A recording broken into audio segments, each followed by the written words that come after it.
Welcome back to Digging Deep, the podcast where we offer bereavement bites for time-pressed professionals and where we explore trends, challenges, and stories that are shaping the future of the death care profession in Canada.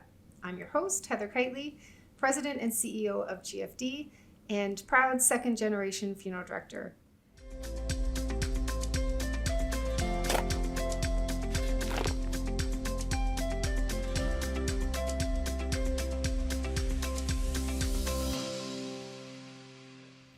Today we're recording live from the Ontario Funeral Service Association Professional Conference in the beautiful Niagara Falls. And in this episode, we're exploring how funeral homes help families to honor their loved ones during the holidays, which is such a difficult time for so many of the folks that we serve. From creative memorials, we have props today, so we can show you some of those, to meaningful traditions, we'll uncover how professionals are bringing comfort and connection during the holidays. If you're enjoying Digging Deep, don't forget to follow, like, comment, and share. Your support helps to bring these conversations to the forefront. Joining me today is Heather Jackson. Hi, Heather. Hi. Heather is an advanced planning funeral director at James Reid Funeral Home in Kingston, Ontario. She's been a licensed director since 1990, so you are my vintage.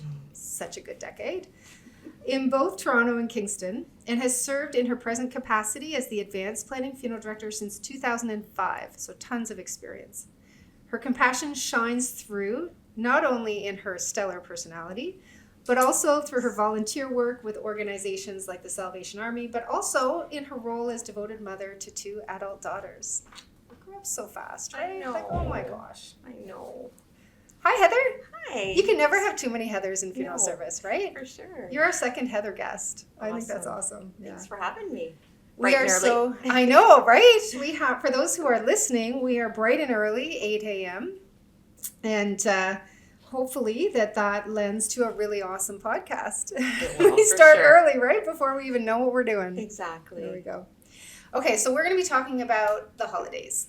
And so let's kick off with sort of what is your approach to that? Like, why is that important to you, not just you as a person? Well, maybe we can start there with you as a person, why you get involved in this aspect of service that you guys have. And then also from the philosophy of the funeral home at large. Well, personally, in 2005, my dad passed away suddenly and unexpectedly. And my mom and I just thought, oh my goodness, how are we going to get through these next holidays that are approaching? And our funeral home offered a smaller kind of Christmas gathering, and it was so beautiful, and it was in our reception center, and there was music and readings and different things, and it was really helpful. And I thought, my goodness, so many more people could benefit from this. Our funeral home really needs to promote this gathering. So the next Christmas, I said to the Reids, could we, invite every family personally that we've served this past year? And we did. We started by sending invitations to every family and through the mail, and that worked great. So ever since we've been doing that. Last year, we decided we'd email people. Okay. And it didn't work as great. The numbers the numbers were smaller. That's interesting. So this year we're going to go back to doing an actual mail. Actual mailing. There is something about, and maybe it's because everything is email and everything is electronic. There is something about getting an invitation to something in the mail. That's right. Because our mail these days is like, sometimes bills, usually just junk mail, right? And you get like a nice invitation. That's so and cool. It's really warmly written, and we just want them to feel totally welcome and comfortable to come. So that's why we have a lot of staff there to greet people and seat people, so they feel really welcomed when they come into our building. And how many people come out? Usually about under 200, but that's a lot of people, though. That's amazing. But I think there could even be more. So obviously it's striking a chord for people, It right? sure is. So talk to me a little bit about what that experience has been like for you. So obviously you're chatting with people, and obviously in pre-need you'd probably be talking to a lot of these people about their own arrangements and how. Well, it's more of the families who've had a death. Yep. the past year. So it's nice when the at-need funeral directors are there as well. And you can just see the families' faces just light up when they see the director that took care of them. Yeah. And there's lots of hugs and tears and all different emotions, but it's a really warm, caring environment. That's amazing. Like, and for those who are listening, I kind of want to talk about that a little bit more, right? Because if there's folks who are listening who haven't had experience with a death or haven't had experience with a funeral home, perhaps that idea that, they come to a memorial service, a holiday service like this, and they see the staff, right? Which, when you think about staff, you think, oh, that's rather impersonal. They see the staff who help them, and there's hugs, and there's tears, and there's all of that warmth and caring, right? That's and right. One of the things that I think is really cool about the work that we're doing on this podcast is that we have a chance to showcase the amazing people in our profession. And I just think that that's really, like, of all the things that we bring to our communities, that when our families come back and see us, they have that moment of... For sure. We're their friends, right? Yeah. And that's really... It's a different kind of relationship than you might have with pretty much any other professional in your community, right? It's because you know so much about their personal lives, and it's an intimacy that you get, right? Totally. Especially if you're good at what you do, there's that intimacy. You may have already been in their homes and different things, right? Yeah, so, and walked with them through such difficult times and helped support them through that. Yeah, it's really interesting. So you have brought some props today. That's right. So in the invitation that we mail to the families, I'm going to show some of these just to the camera here. So for those who are listening, these are little wooden Christmas ornaments, right? And so this one is the one that you mail out. It's just plain. That's right. Yeah, just a blank slate, so to speak. And then you've brought some that are have been decorated. Yeah, these are some that these people are incredible. Love. Right? Yeah, so like you think that you get this in the mail and you'd be like, oh, okay, well, whatever. But look at what people have done with these. It's incredible. So for those who are listening, some of them have bling, right? Like this one here has sparkles and stickers all kinds of and things. Pictures and painting. And people are so excited to bring them the night of the gathering. This one, oh my gosh, look at this one. This is incredible. Like there's a whole art on here. That's right. Which is amazing. Sure. So they bring them the night of the candle lighting, and then we leave it there for the whole month of December. Some folks like to take them after the gathering. So they can keep them if they want. That's right. Yeah. Yeah. And some folks like to leave them. Leave them for the month. Yeah. Well, our tree is up. So it's a nice conversation piece, and it's a nice way for them to come into the funeral home. The tree's waiting for them right there to place their ornament on. So when they come in, they can go up and place the ornament. Yeah. So we make sure we have a staff member right at the tree and really taking a good look at their ornament, because we know how much work they've done and how proud they are to place it. So what a beautiful tradition. Mm-hmm. Talk me through what the ceremony looks like.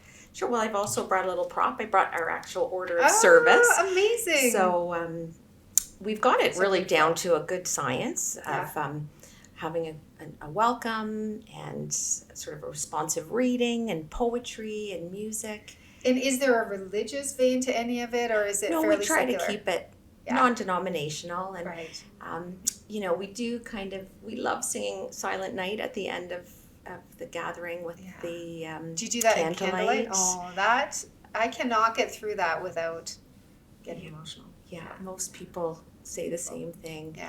And then we place the candles as they're leaving the ceremony up at the front, and it just looks so beautiful as they're leaving the chapel with all the candles lit. Yeah. And then we also always have a beautiful reception after with comfort food and hot cider. So oh yeah. Mm-hmm. Oh, so not finger sandwiches. No, we try to. That would be too much like the funeral, right? That's right. No, we really fancy Christmas cookies and squares, and we make it really special. Yeah. Oh, that's amazing. And looking at this order of service here, you've got a lot of staff involvement in this. We do. Which is really amazing. And they're happy to come out for that first Monday in December.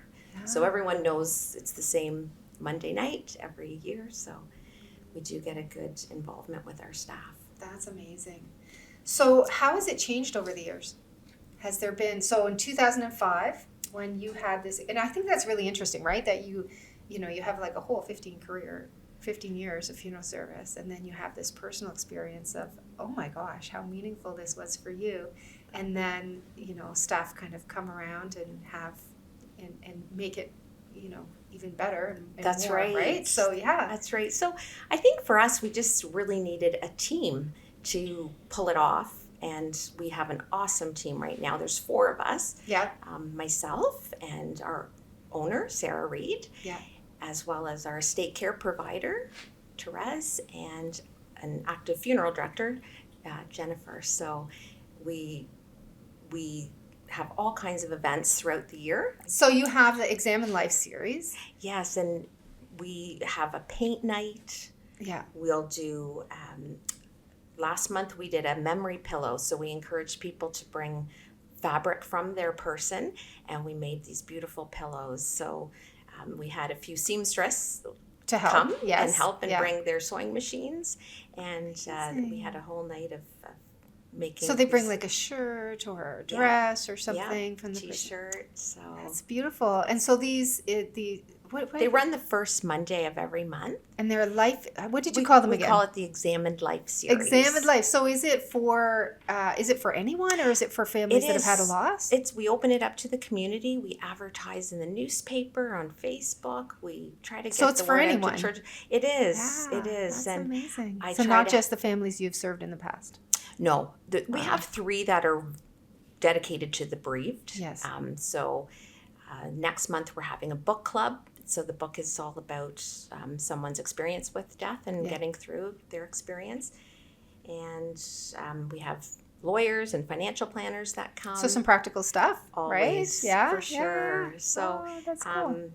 We have a paint night, and people love that too. So everybody goes home with a beautiful painting that they've done. And is it like sort of Bob Ross-esque, or is it like painting rocks? What is it? No. Okay. Yes, we have an artist come and actually explain how to paint this. Like an actual painting. That's right. Oh my gosh, that's so cool. Sometimes we have wine and charcuterie. Does that help the painting? Yeah. I don't know. So every month we try to make an interesting snack as well, because people like to come for the cake. And yes.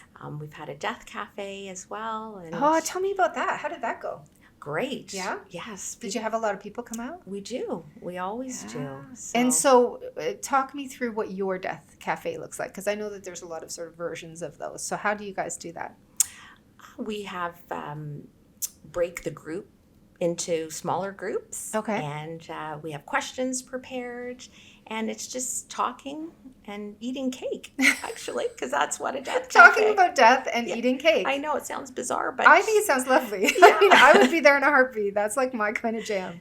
That's right. So we don't have one scheduled this year, right. But they do. People are very interested in coming and having a tour of the funeral home. Yes. So a lot of our Examine Life evenings, probably about 3 times a year, we always have a tour. Wow. We have an on-site crematorium as well, so that is always of interest to families. And do you do the tour of the crematorium also? Yes, we do. Right. So I make sure it's nice and clean, and the building is sparkling, and we show families the caskets and everything.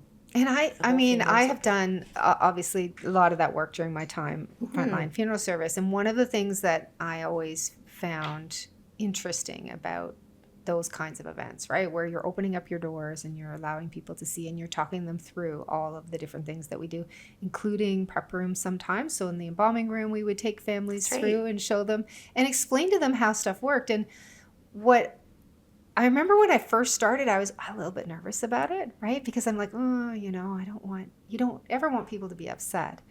But I don't know if this was your experience. My experience is that people are so curious, and that people's imaginations are always worse than what the reality is, right? Like what they think a crematorium looks like. That's right. Versus the actual crematorium, or what they think embalming is versus what embalming actually is, right? And so there's so much fear that people have in their own heads, right? And we want to be so transparent. Yeah. So it's so nice to just let people look at everything with a director and answer their questions. Totally. And I mean, well, you and I are both preneed people at heart. And so, we kind of know in our DNA that the more information people have ahead of time, more educated people are, the better they feel about their decisions, right. the better decisions they make.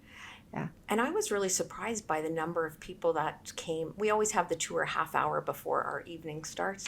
And the amount of people that come is really incredible. Yeah, so that's we awesome. probably get about anywhere between 35 and 50. That's amazing. The first Monday really. of every month. Yeah. Yes. Yeah. So, wow. So the Christmas gathering is our sort of, the candle lighting is the sort of highlight of the sort of like the main event. That's right. The funeral home. That's right. That's right. Because the numbers are a little higher that evening. Yeah. So what advice do you have for folks who are thinking about doing this? So we might have some listeners who own their own funeral homes or managing funeral homes. Maybe they're time pressed, as we all are these days. So what are some encouragement or advice or tips that you can give them to get started?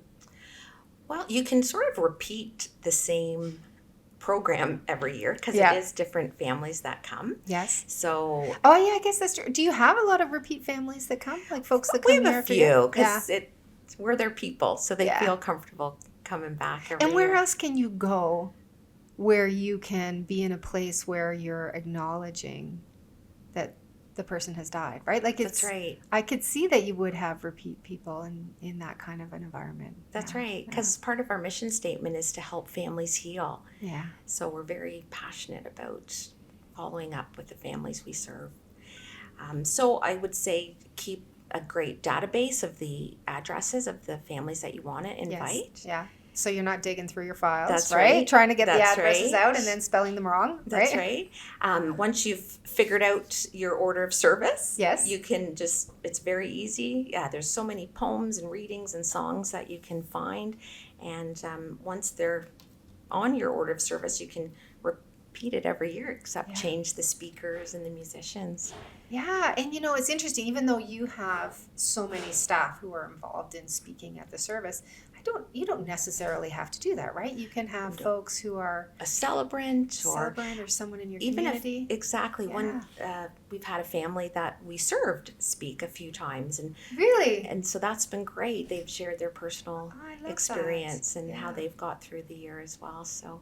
Yeah, sort of their own story of what they're going through. There's so many folks out there that you can invite and are happy to participate. You'd be surprised. And I just had a thought as you were talking about that for the folks who aren't doing this kind of thing in their community, it could be that there's a fear that it won't be well received, right? That's right. And so have you ever had that experience where people were like, how dare you have this service for us? Or is it universally, even if people don't go, universally it's like, oh, this is such a great thing to do? It is such a great thing. Yeah. We've never had any negative feedback at all. There you go. So if you're listening, that's right. Make sure that you even if it's a small group. Yeah, start small. That's a good way to do it, right? Yeah. You don't have to have 200 or 500 people. No, and if they are SVP, you know how many to expect, right? Right. So. Oh, that's wonderful. Well, here we are at time, if you can believe it. It goes so fast, right, when we're chatting. Exactly. So I just want to take a moment to thank you and to thank our listeners for joining us for this really heartfelt conversation. I've enjoyed chatting with you so much, Heather. Your passion for this and the work that you do in the funeral home just really shines through, and it's beautiful to see.